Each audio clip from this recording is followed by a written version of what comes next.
everybody. It's Mary Beckman from Metaphysical Meltdown. I'm so happy to see you again tonight. That moon cannot get up in the sky and go away fast enough for me, is what I say. So we have tonight Mary McKenzie. She is a Wiccan high priestess, and she is an awesome tarot reader. That's how I met her. And she's going to teach us a little bit about what that all means. And I am not an expert on any of this stuff, but I have lots of questions. And I think if you have questions, you can go ahead and write the questions in, and I will ask her. So take it away, Mary. Tell us all about you. Well, let's see. I've been in metaphysics for, gosh, probably almost 40 years actually now. I started out I started out watching Bewitched on TV. And I knew that that was something that was important because it didn't portray women or witches in a bad way. And it just spoke to me. There was something there. So I just kind of took the ball and ran with it. And when I got to be about 14, 15 years old, I started to really study it. Mm-hmm. I tried to find everything I could find, which in that time was the early to mid 70s. So there wasn't a lot mm-hmm. of information mm-hmm. to find. But I read everything that I could and realized that modern witchcraft was about nature. Yes. And finding your way through that. And so I, again, studied as much as I could and understood that basically spirit was not what I'd been brought up with, which was the Catholic Church. And that it was more about what your body was telling you, what the earth around you was speaking to you about, just everything. Everything that was organic was there for you, to talk to you, to speak to you.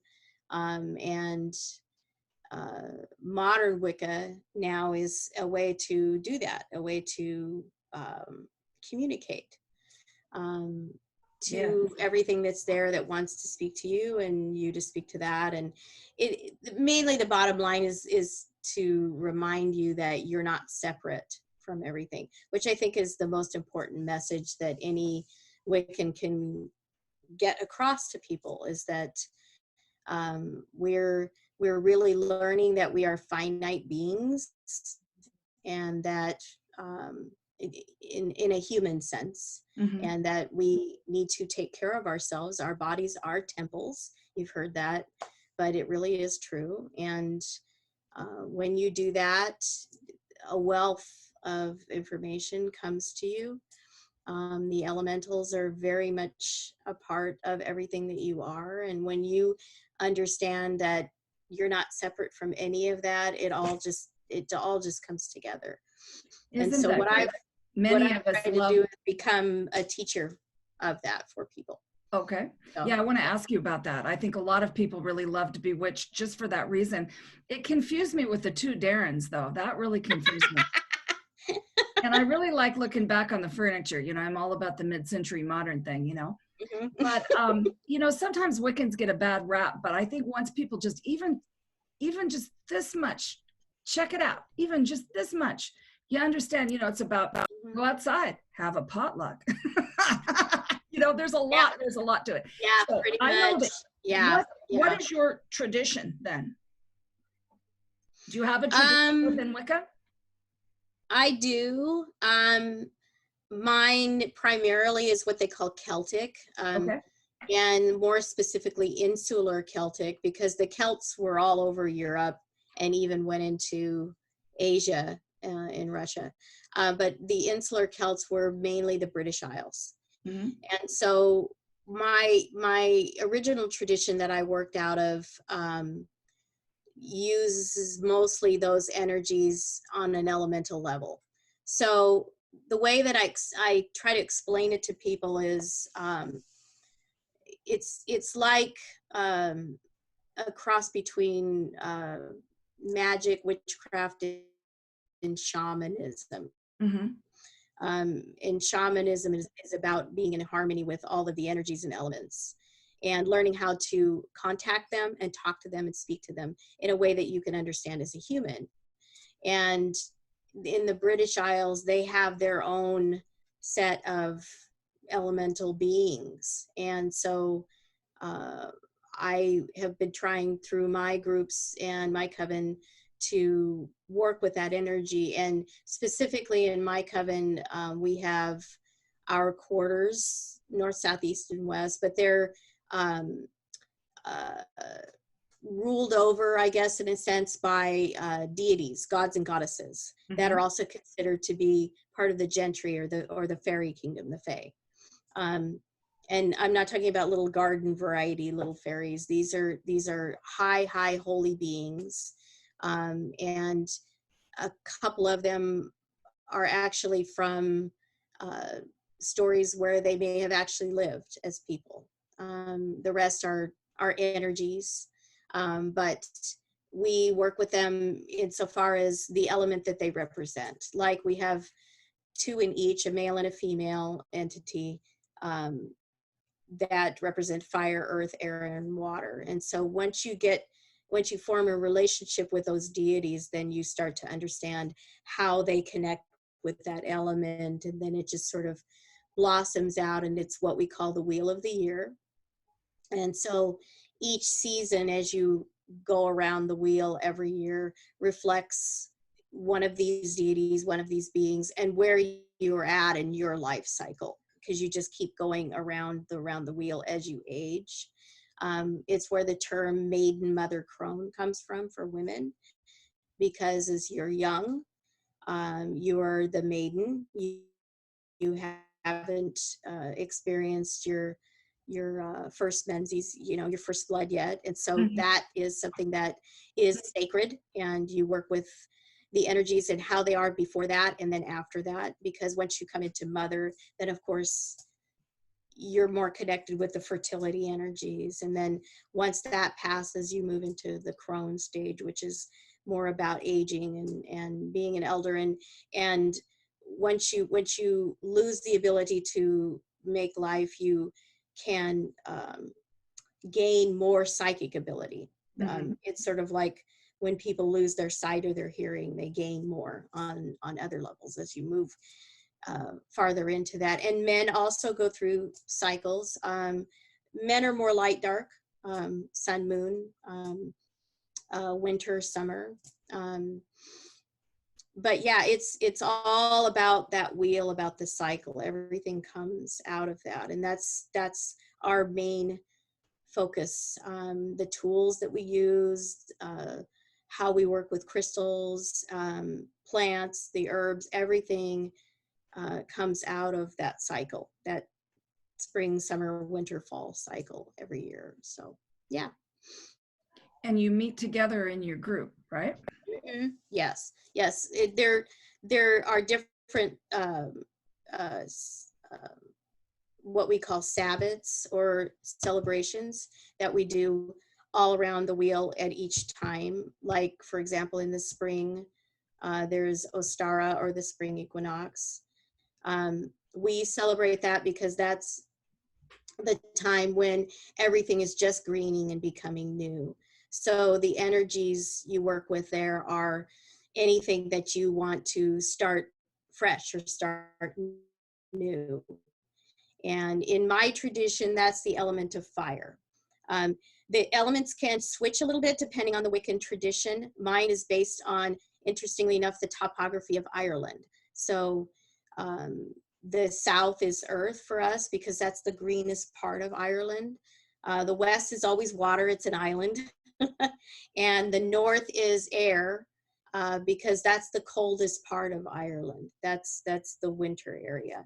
And so we, again, follow those seasons, follow those cycles, and have a celebration for each. Like we just got done with May Day, or Beltane. because we're now in a season where, you know, I tell my students, just look out the window. What are the trees doing? What are the plants doing? Because that will tell you where you are in this cycle. And everything is just totally greening out now and is coming to a peak. And you'll see that around the end of May, early June. And then you'll start to see a shift again where it'll start to get really hot. And as the plants start to die because they're letting go of everything that they did the last 4 to 6 months, then that's the peak and the die off also, that you want to start looking at what you're doing in your own life. And did I do everything that I wanted to do? And what do I need to let go of to start looking at making fertile ground for the next cycle? So because at the summer solstice, which is the peak, then we start to watch the cycle of the plants start to die. And then you go into a whole situation where you can utilize those energies to start to slough off or let go of things that no longer serve you in the capacity of the different celebrations that we do at that point, at the autumnal equinox, and then again at Samhain or Halloween, coming up to the winter solstice. So yeah, it's again, it's all about those cycles and watching how you can utilize them, watching how they manifest into your own body and in your own life. And so, yeah. I think that that's some of that is what people are learning right now, is to listen to our own body and look outside and see what the earth is doing. So back in the 70s, yes, there weren't very many books. But now there is a wealth of information on this stuff. Yeah. And a lot of the words from what she's talking about, there's words that we say all the time. What is it? What is it? Cut your measure, or what is the one that I'm thinking of? There's as above, so below, but there's a whole lot of words that now have filtered into just mainstream talk that comes from these traditions that she's talking about. And, you know, I find, you know, religions and traditions extremely interesting. I've studied a teeny little bit about all of them and don't know much about Wicca at all, really. Although I have a lot of friends that are Wiccans or witches, or, you know, and got a lot of Catholic friends too. I've got a little bit of everybody out there, folks, I did not wear the tinfoil hat. I don't want to make anybody mad during this full moon. But you know what? It is the full moon. I got to talk about it for a second. My goodness. Why is everybody feeling the way they're feeling right now? Because it has been demonstrated to me from inside my house, out on my street, on social media, and with my friends, that something's up. So what's up? Well, the moon is also a big player in Wicca and in witchcraft, and that's because it's associated with the tides and the ocean and the water within us. And so, because we're mostly water. And so to understand how the moon, as it does its cycle every time and how it pulls on us. And then you also pull in the knowledge of astrology, because the moon goes into a different astrological sign every month. So you look at how you can relate to what's going on with the moon, depending on what your moon is in your chart. So like, for example, the moon is in Scorpio right now. So it helps to have a basic understanding of each of the signs. Scorpio is about deepness and intensity and passion and secrets, and also, you know, revealing things and opening things up and just getting people to just, you know, speak their truth and not be so afraid of things. And so this is a moon that's just really going to, you know, make people just go, wow. And I've noticed with Scorpio moons is I often hear a lot of people say, wow, I didn't really believe that could be true, but it is. Or I had the most amazing dream and then like it actually happened. How does that work? And it's because Scorpio is all about, you know, the closeness between this world and the other world. It's the really the most mystical of all of the signs. So right now, you know, any one of the water signs, Pisces or Cancer, again, it's all about the touchy-feely sensitivities, you know. Yeah. And Scorpio sensitivity is all about mood. Oh You know, my you see people say mood. Yeah, it's yeah. Oh my goodness. I have some Scorpio friends I treasure. And, you know, I'll talk to several of my friends during the day and people say, yeah, it's really great outside. Have you been outside? And things are going pretty good. Yeah, we're all right. And then my Scorpio friend will call and it'll be, I am so pissed. Yeah. Yeah. It's kind of been like that. I mean, I stuck a toe yesterday in the water of posting something on Facebook I usually don't. And I've heard from a lot of people, let's just say. So I'm actually enjoying the Scorpio moon because all kinds of stuff is coming out, things that we may have wondered about. And you know, I'm an Aquarius. I wonder about everything, everything. So yeah, what are you? I can't remember. I'm a Sagittarius. Ah, My son. So that's the teacher. mm-hmm. And then my moon is Gemini, so it gives me the ability to be able to actually tell people what's in my head, which I'm happy about. But where I get a kick in the pants with Scorpio moon is my Venus. My Venus is in Scorpio, and Venus is about everything that's about your feelings and your emotions, and you know, so if you can imagine having your Venus in Scorpio. So it's like what we're all going through briefly in these few days while the moon's in Scorpio, I kind of have that going on in the background with myself all the time. So there's a fearlessness that Scorpios have. You know, they're gonna be in your face about stuff at times. Mm-hmm. But then there's also, they can also get really insecure also. They can but they won't tell you.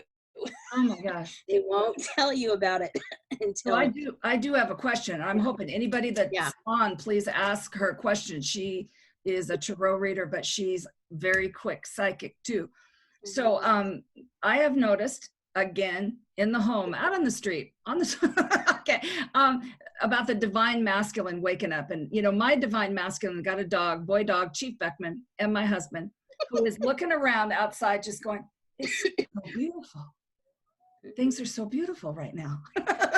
So I'm really loving that. Can you speak to the masculine waking up right now? Oh, yes. We're excited in my spiritual tradition because we're looking for what we're calling the divine union. We're seeing men really embracing and understanding their goddess. When you move into my tradition as a male, you're looking to really get more in touch with your inner female, your inner goddess, and what that means to you. And you know, there are a lot of men that are very sensitive, but they're also extremely courageous and strong and just very, you know, no holds barred when it comes to women and women's rights. And so most of the men that are like that tend to gravitate toward what I do and what we're about, because they're here to support us women. One of our beliefs is that women are coming back. We're not going to come completely back into a matriarchy like we were thousands of years ago. We're looking to balance the energies.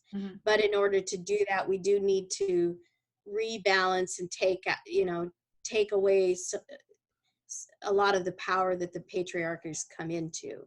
So these men are trying to support that. They're trying to use their energies to bring that balance back in and help people understand, you know, that men can be sensitive and caring and understanding of women, and at the same time, you know, kick your ass if they need to, you know, and that's kind of what I'm seeing, you know, for lack of a better way of putting it. So, And I say, go, I go, have, guys, because some of those yes, guards got to go. Yeah. yep, The new yeah, folks are coming yeah, on now. yeah.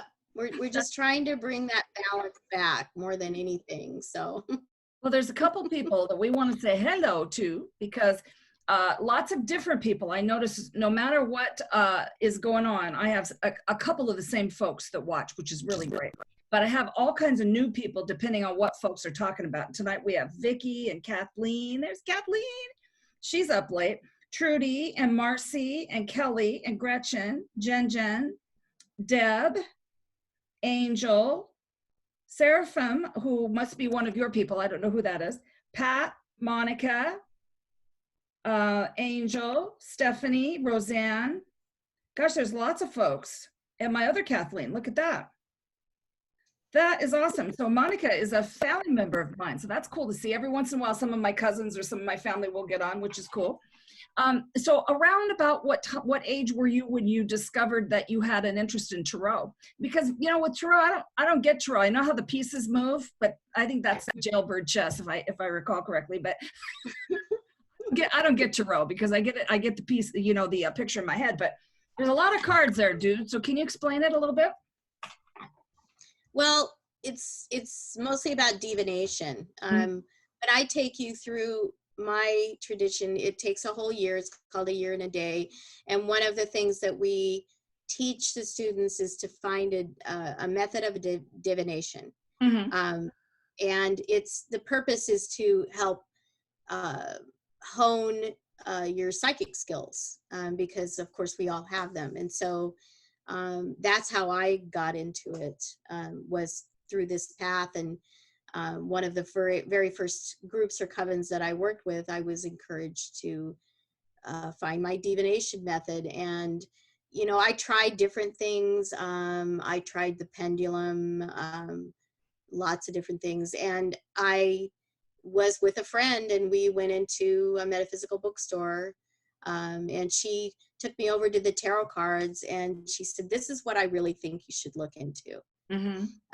And so I took out several decks and looked at them, and it really is, you know, you hear a lot of people talk about picking out a deck, and it really is about just looking at all of them and just picking up and holding what really appeals to you, where it really speaks to you. And again, this was back in the late 70s, early 80s, and by this time, and I have always loved cats. Cats are my thing.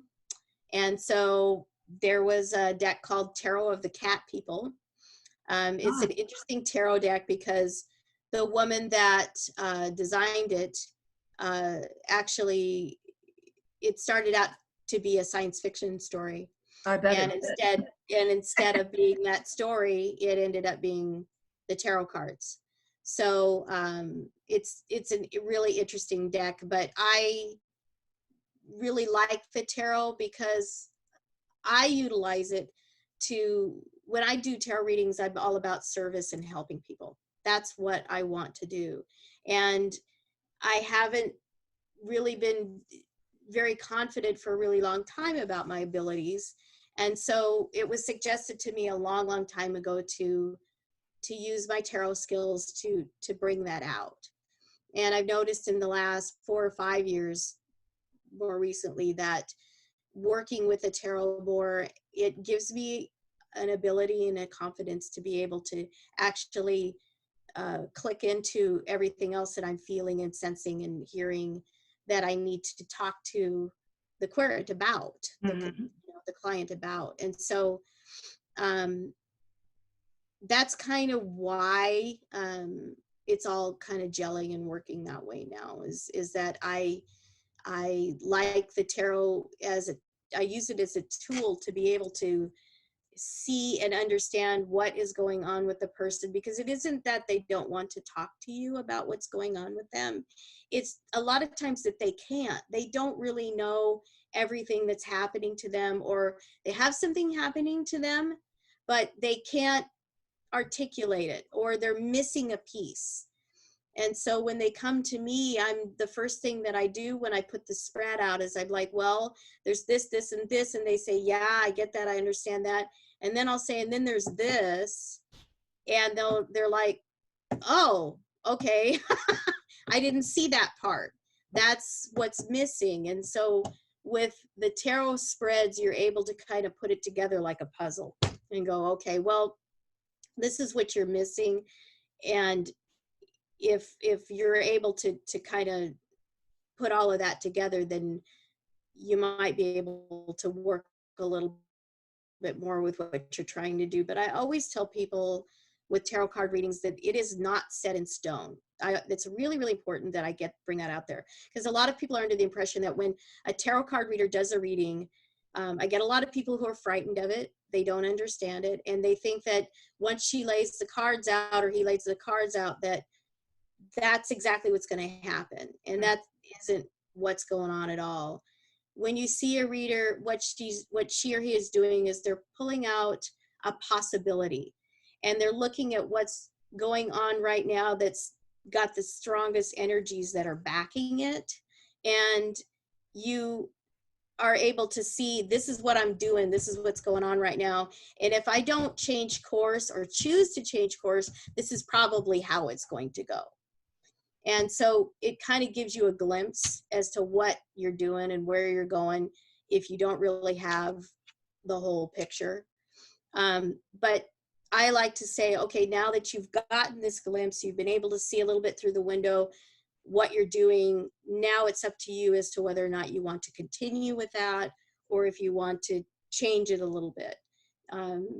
You know, especially if it's something that you discover, maybe I'm not really doing what I need to be doing, or I'm not taking care of myself properly the way I need to. Or a lot of times in my readings, I'll start out with something and then somebody's family member or ancestor that's passed on or a guide will come in and help me by telling me, this is what you're seeing, but this is also going on too. So tell John or Susan, this is what's happening also. And I mean, I've had people get really excited, get really upset, cry, you know, they just, I've just noticed that it's just a wonderful way for them to actually just have an aha moment that they haven't been able to have. And I'm able to help them through that. And it's just so nice. It's gratifying for me because I know that I've helped them. And they just are I think the best reading I ever did was for two sisters who sat down at my table. I went to the Northwest Tarot Symposium down in Portland. And their father, I didn't know this, their father had passed away. They had inherited a lot of money. They felt really, really lost. They didn't know what to do. And the mother was still really grief-stricken. So they weren't really moving ahead. They weren't really doing anything because their dad left all this money, but their dad didn't tell them what to do. Okay. So as I'm doing the reading, Dad pops in, and they hadn't been able to finish something, you know, and a lot of it, yes, was grief, but it was also like, what did you want to tell us, Dad? And so I was able to at least give them kind of an idea. I wasn't able to give real specifics, like, you know, tell them exactly, but I was able to give them enough information that they actually put the rest of it together. They're like, oh, okay, I know what you're talking about. Yeah. I know what he's trying to tell us. And this is what works, you know? And by the end of it, they were just like, well, they were both crying. They had to hug me. And they said that they were just so happy that they were able to actually figure out what was going on and move on, you know? That's beautiful. So can I ask you a question? How long did it take you when you first started, when you understand what each card means and how you lay it out, the different spreads, to the point where I've seen you do it in real life, where you slap them down and you don't look at them again and you're like, ah. How long did that take you? Truthfully, probably about 20, 25 years, to be honest, because I learned it, and then I set it aside and lived some life for a while, and then picked it back up again. And then, so I wasn't always consistent about it because I think if I had, I would have come to that point much sooner. Mm-hmm. But I also noticed that wasn't an accident, because I needed to mature into it also, and have more confidence in, being able to just literally lay the cards on the table and say, this is what's going on. I had a woman come up to me. It was a couple months back. I was reading at an event in Seattle, and she sat down and she said, I'm only going to get a reading from you if you promise me that you don't bullshit me in any way. I want to hear the truth. I want to know what's going on, because most of these readers just dance around and they don't really tell me anything. And I'm like, okay. And to have the confidence to do that is tough, because you have to really make up your mind that everything that you're getting through the cards and everything else is real and true and exactly what they need to hear. Because it's easy to second guess this stuff, especially if the person can be a little bit intimidating. Sure. But it's just, you just do it. You just say what's going on. You just say it. And I've had so many instances where I wanted to second guess myself and wanted to say, no, this can't be it. Exactly. No way. I'm looking at the cards and I go, no, and I'm like, okay, fine. And Mm-hmm. I just say it anyway. And the person will be like, God, thank you finally for telling me that. That totally makes sense, because blah, blah, blah, blah, blah. And I'm like, okay. They're so happy. And in this case with this woman, she was just like, thank you for finally not beating around the bush and just telling me what I needed to hear. And it wasn't anything really bad. It was just like, she just needed somebody to give her a kick in the pants, Exactly, because people sit down with us all the time and they'll say, I want to know what this guy, I mean, I've had this guy now for 10 years. Mm-hmm. It's the same guy. And Spirit will say through me, we're not going to talk about the guy. Uh-huh. Ever.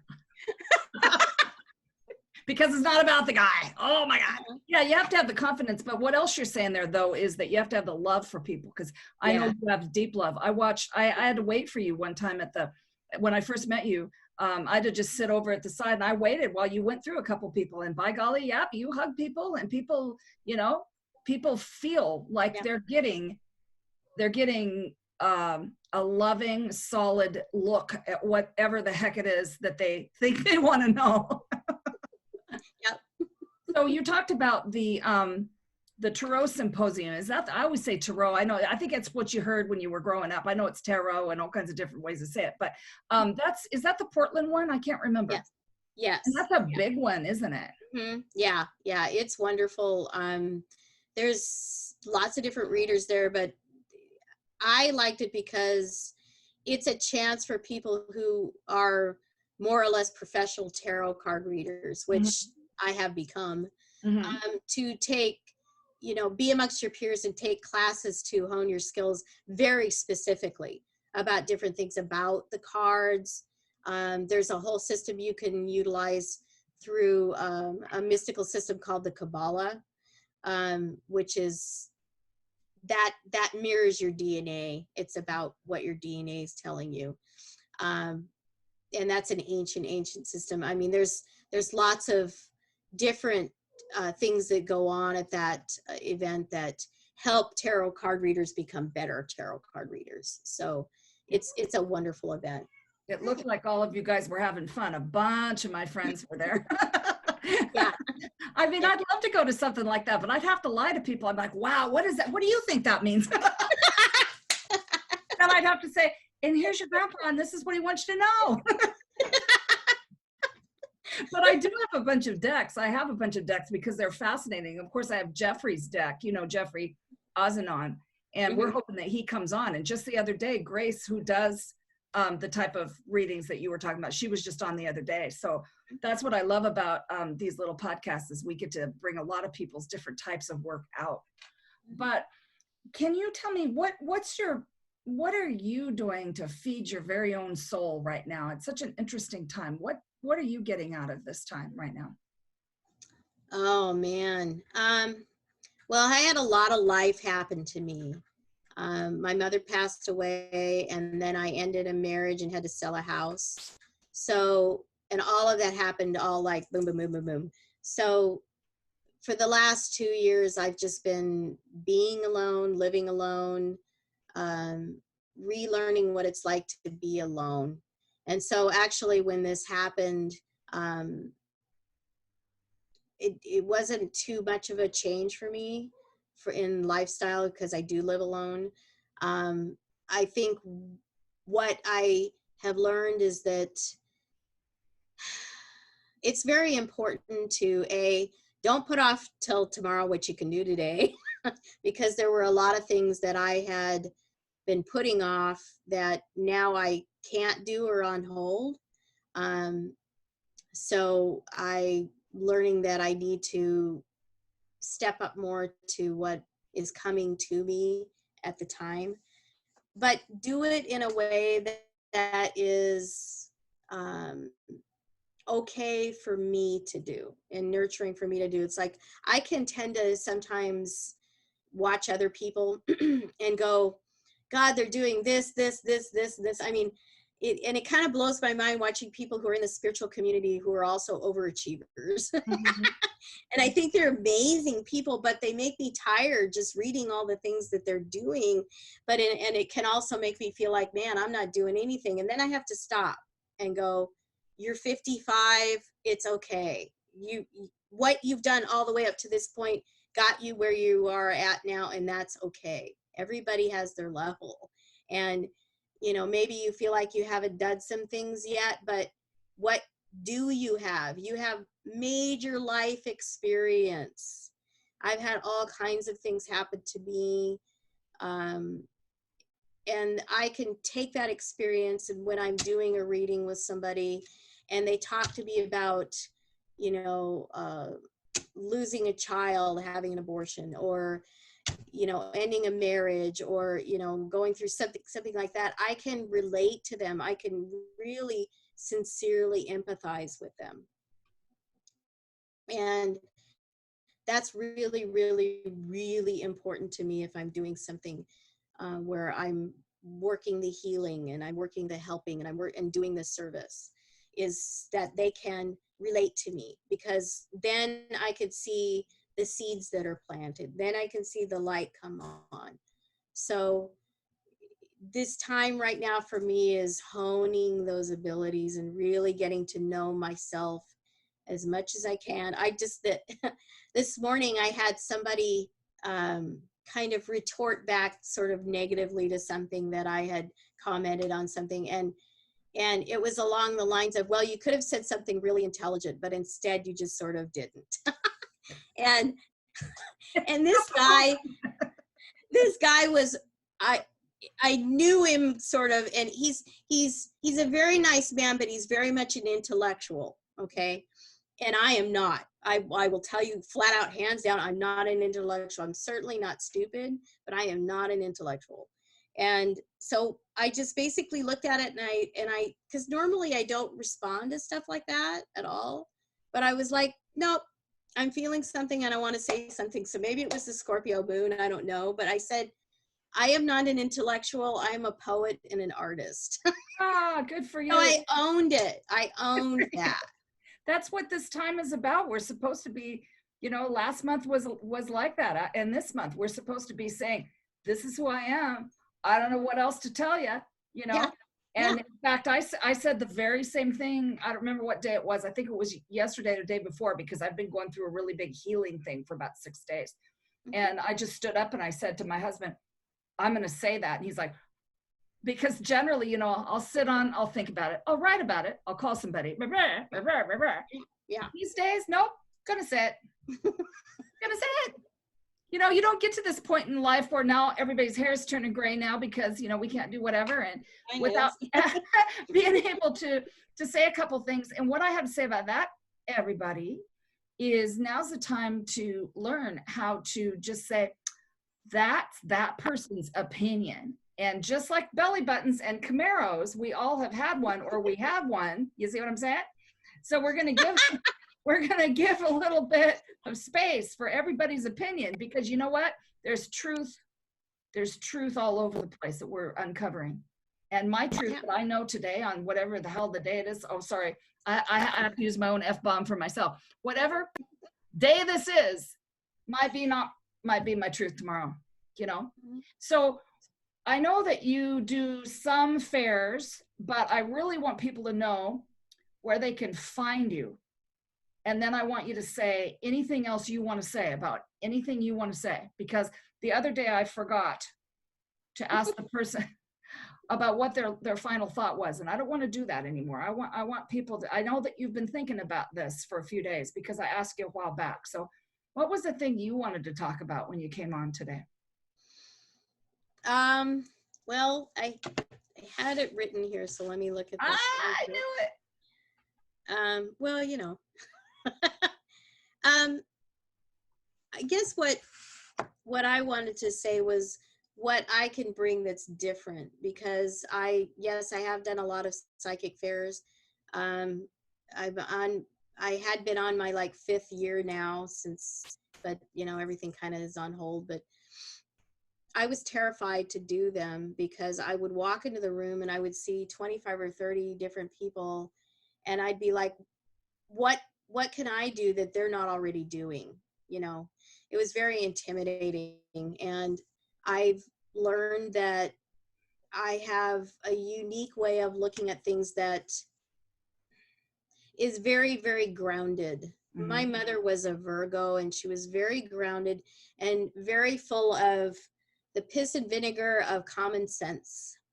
And I inherited that from her. And so, you know, I'm for people who are, you know, looking for that common sense, that groundedness, that, you know, just that place where I don't want to listen to the lies and the BS anymore. I just want to hear it straight up. And that's who I am. All my closest friends know that. I tend to attract people to me that are like that, that just are done, you know. And I also want to say that, you know, there's been a lot of stuff going around about, you know, let's get rid of the old people. It's about, you know, just the young people, what they're bringing in. And I think that that's not such a good idea. I'll try to be nice about it, because really, I know every generation goes through this, and there's a lot of things that I don't know and I don't understand that the younger generations do. I'm fully going to say that. I mean, it was weird actually saying that when I hit about 48, 50 years old, mm-hmm. that I was seeing things that younger people were doing that I had no idea about or didn't really care about. But conversely, there's a lot of stuff that I know about that they're actually turning around and they're going, hey, I'd like to know more about that. How can I learn about that? And so, you know, I went from being the student to being the teacher, being the elder. And that's something that I really want to say or pass along to everyone, is that's those of us that are of an age still have a tremendous amount to give and to help and to heal with. And it's because we went through, as my brother said, the school of hard knocks, mm-hmm. and it gave us something that we can pass along to other people.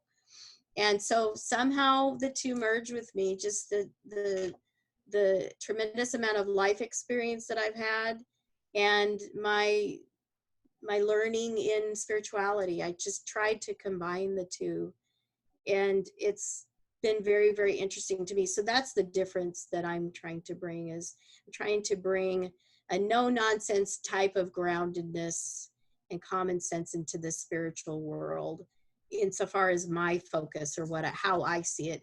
And so I think that's why Earth Magic works for me, because it's about what you see around you and how it reflects to you and how you reflect it, because again, you're not separate. You're creating that, and it's creating you in every moment.